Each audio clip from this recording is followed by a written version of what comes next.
What is it that gives your life? What is it that gives your life a sense of meaning and purpose? Because once you find that, it puts you in your power place. See, if you know what your life work is, I encourage you to start working on it. If you can't do it all at one time, do just a little bit of it. And if you don't know what it is that you showed up to do, if you don't know why you're here, I encourage you to find out what your purpose is here. What is the meaning of your life? What will be different? Have you ever asked yourself that question? I've done that. I remember coming from a friend of mine's funeral, and I was reflecting on how much time I had left. And I went for a walk in a park thinking about this guy whose life was so promising. And I mean, he wasn't an old guy. He was quite young, in fact. And I thought about all of the things that he said he was going to do, and he never got a chance to do those things. And I started thinking about my own life and how much time I had left to do the things that I would like to do. And at that time, I wasn't sure what my life purpose was, what my life's work was. I wasn't sure about it at that time. And I thought about it quite a lot. I had some idea, but I wasn't convinced. That I don't think I felt worthy. I didn't believe that it could be me to do this kind of work that I'm doing right now. And I say to you that if you begin to take a conscious effort to find out what it is that you're supposed to do, I say that it can literally save your life. I said that it can literally save your life. 85% of the American public, according to recent studies, are going to jobs that they hate, working on jobs that do not challenge them. They get sick thinking about going. Because, see, when you go to a job and you already know how far you can go, you can already see that proverbial glass ceiling. See, when you're going someplace and you already know how much you're going to make, you already know how far you can go, you're in a dead-end position. It erodes your self-esteem. It lowers your sense of yourself. It creates an inner turmoil. It creates an emptiness in you. So I say that your life is worth finding what it is that you're supposed to do. And I'm not saying quit your job. I'm saying find it and do just a little bit of it. Just start working at it just a little bit, but do find out what your work is and hold on to it, and don't let your dream go. Don't let it go.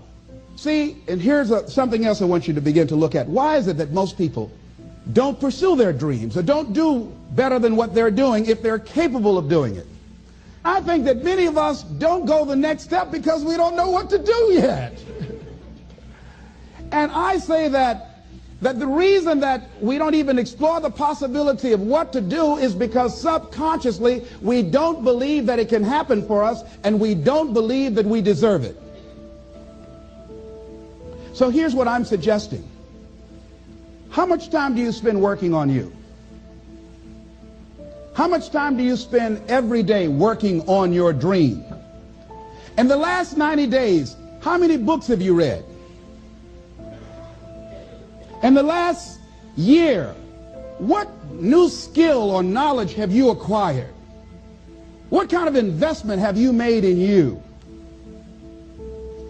So I'm saying that as you begin to look at where you want to go, if you want to make it today, and things are changing so fast you have to literally run to stand still, I'm saying that you've got to make some conscious effort to begin to work to develop you. Here's something else. Most people are not living their dreams because of fear, ladies and gentlemen. Fear, limited vision, and lack of self-esteem is what keep most people doing things they don't want to do. The same reason that people stay in relationships where they're abused or they're unhappy or it's unfulfilling, they can't see themselves beyond that relationship. They can't see themselves enjoying life without that person. They think that this is all that they can do. The same reason that people get stuck at a certain level in life, they can't see things being better for them. And they think that this is it and this is all they deserve. This is all they've ever seen. It's been passed on to them. And they think that this is it for them. Oh no. Looking what Dr. Blanton, Smiley Blanton, who is a colleague of Dr. Norman Vincent Peale. What he said about fear, he said, fear is the most subtle and destructive of all human diseases. Ladies and gentlemen, fear kills dreams. Fear kills hope. Fear put people in the hospital. Fear can age you. Fear, ladies and gentlemen, can hold you back from doing something that you know within yourself that you're capable of doing, but it will paralyze you. And it seemed like you're in a hypnotic spell. And I ask you a question, what is the benefit? What's the benefit of allowing fear to hold you back? What's the benefit of giving up on yourself, of not stepping out on life and taking life on? What is the benefit for you? What's the plus in that? It's one of the things I had to ask myself. So I didn't want to make any mistakes. I wanted everybody to like me. I wanted to be perfect the first time I did something. It's not going to happen. You're going to make some mistakes. You're going to hurt some folks' feelings. You're going to create some enemies whenever you decide that you want to begin to take life on. You've got to ask yourself, how long am I going to allow this to hold me back? I like what Zig Ziglar says. He said, fear is false evidence appearing real. That is an illusion that we create in our mind. It is a state of mind that can be changed. So let's look at how we can begin to take some steps to restructure that fear, to begin to expand our visions of ourselves, to begin to increase our self-esteem. Webster said that self-esteem means confidence and satisfaction in oneself. Look at your life right now. Whatever you've done up to this point in time, your life is working. Whatever you have produced, it came out of you as a result of the kind of person that you have become. It's a result of your choices. It's a result of your consciousness.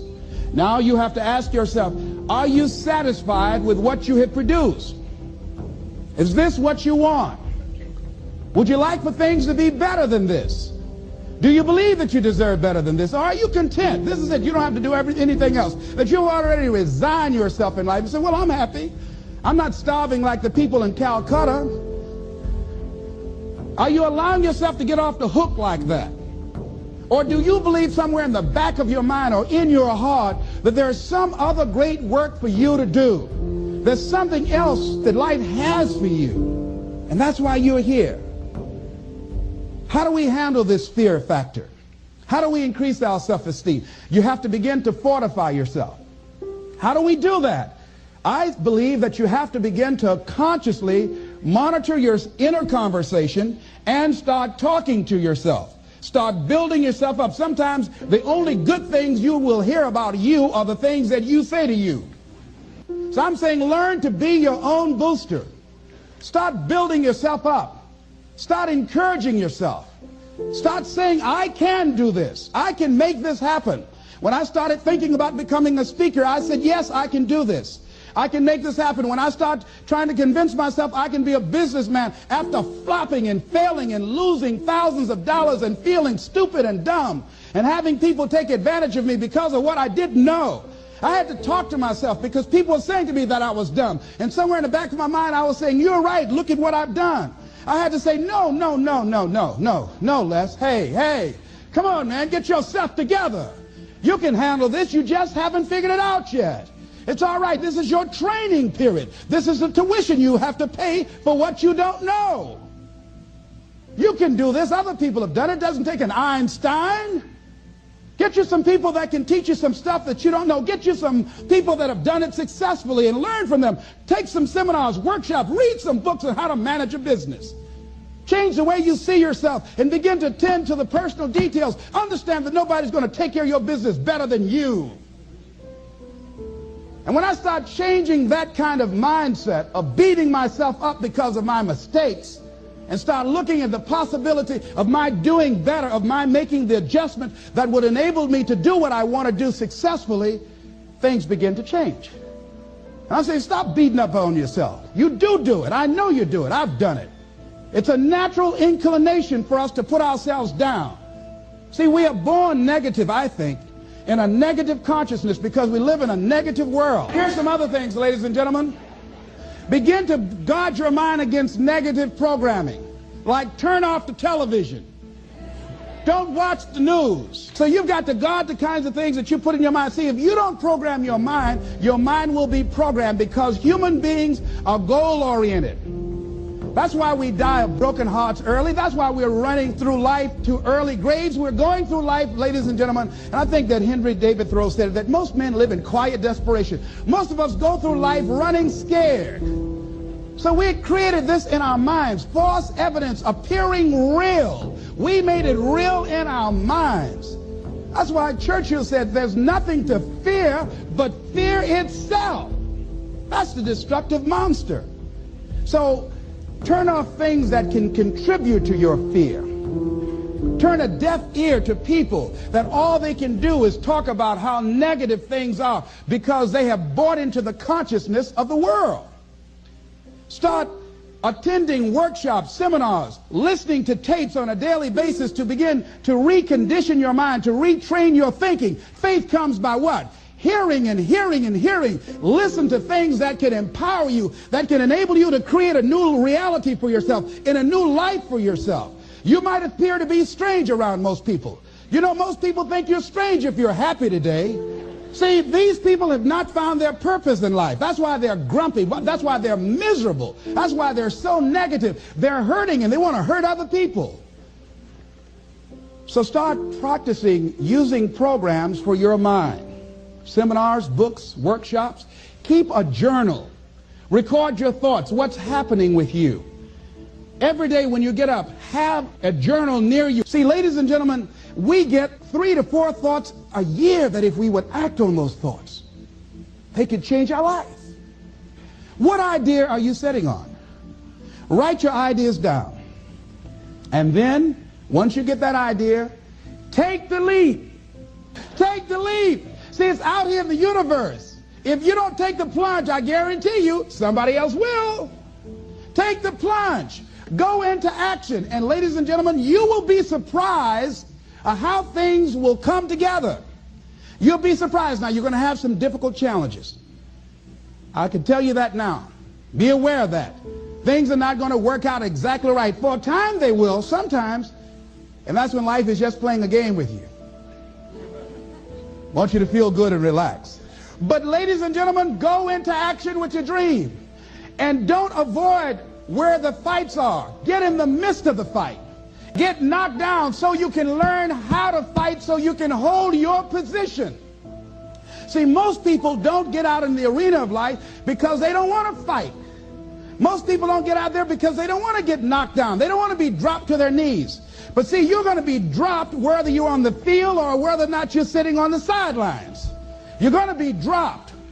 So at least get dropped for something. See, that's how most people are spectators in life. You don't want to be a spectator. You want to get out in the field where the action is. And you will be amazed. After the struggle, there will be a calm period and things will begin to click for you.